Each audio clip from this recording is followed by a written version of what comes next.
Hi, welcome back to Psychology Works. I'm Dr. Greenaway, and this particular series is focusing on adult ADHD. Today's topic, organizing papers.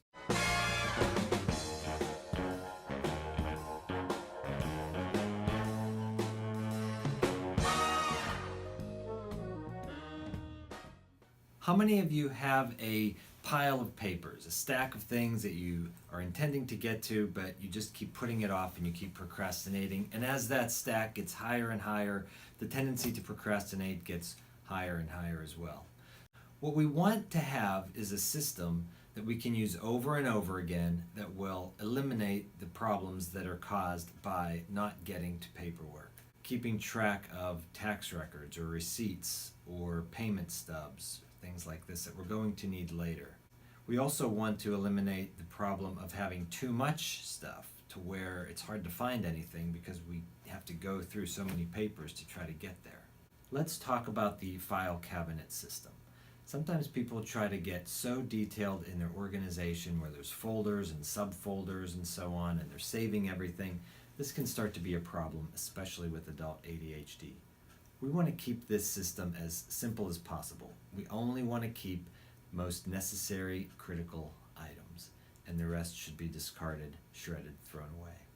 If it's accessible online, you should probably not save it. A lot of people ask, what should be the categories in a file cabinet system? You want to have a section for your automobile. You want to have a section for your medical information. If you own a house or you're renting an apartment, you want to have a section for your dwelling. You want to have one section for your taxes, you want to have one section for your bank accounts, and you want to have one section for your credit cards. Now remember, we want to keep this system fairly simple. So within those categories, you can have one more layer of subsections. So for example, in the portion of your files that you're going to have your credit cards, if you have more than one credit card, you'll want to have a file for each one of those.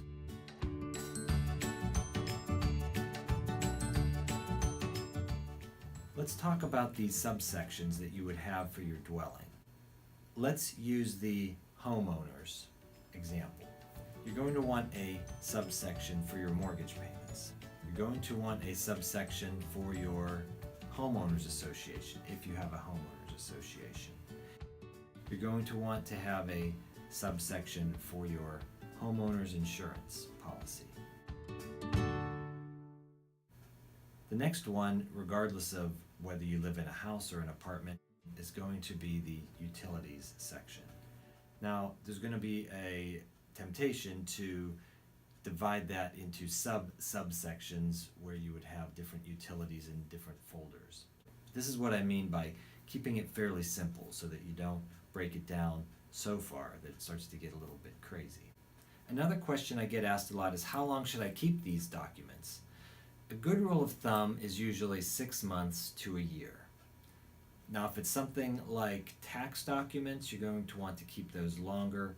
I don't want to give specific tax advice in case I'm wrong, but I did look it up online and I found an IRS website, and it said that it varies depending on your situation. It's usually 3 years. However, there are some situations where you would want to keep your files for 7 years, and it said if you don't pay taxes, you should keep them indefinitely. So check for sure what your situation is. If you have some papers that you think you might need a long time from now, you can have a separate area where you would keep some of these longer term files. So now you've got the location, you've got the file cabinet, and now it just becomes a matter of sticking to it and making it a routine. And don't give up if it doesn't work perfectly. But if you keep doing it as a routine and you have it in your calendar, long-term benefits are tremendous. You start to be seen as a person who's organized. You don't have a spouse that thinks that you're not capable or that you're irresponsible. They view you in a positive way. Your self-esteem starts to get better because you also feel like a person who's handling things. You're having less periods of time where people are telling you why you should have done it differently and asking you why you didn't get to it. So we don't want to forget those goals. The goal is not just to have a cleaner, organized place. If you haven't seen the other videos, I urge you to go back and watch those. They talk about beating procrastination. They talk about how to set up a time management system that has been shown to be effective by research. I would like to point out that a lot of the information that I'm giving you comes from this book here. This is Mastering Your Adult ADHD, a cognitive behavioral treatment program. This is the therapist's guide. It also comes with a client workbook.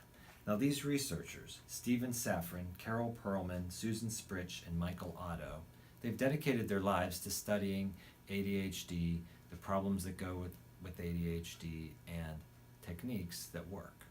So they've looked and they've seen what problems do people with ADHD tend to have. And then they've come up with the strategies that have been tested and researched and shown that the majority of people that follow these guidelines and use these strategies and techniques actually see a significant reduction in the problems that ADHD causes. So all of the things that I tell you in these videos, they are evidence-based. And to get that term evidence-based, it means that it does have to follow a rigorous set of standards. Good research that has, they're in refereed journals, and they have randomized controlled trials and so forth. There's a whole list of criteria that a treatment has to go through before it gets that term evidence-based. And so if you don't have the book Mastering Your Adult ADHD, the client guide, I urge you to get it and start following the strategies in there also. And they will overlap with what I'm teaching you here. Thank you for watching. I know it sounds cliche, but I'm going to say it anyway. Remember to subscribe, click like if you like the video, make any comments, or if you have some questions, put them in the comments section below. I'll see you in the next episode focusing on adult ADHD. This is Dr. Greenaway saying, remember, psychology works.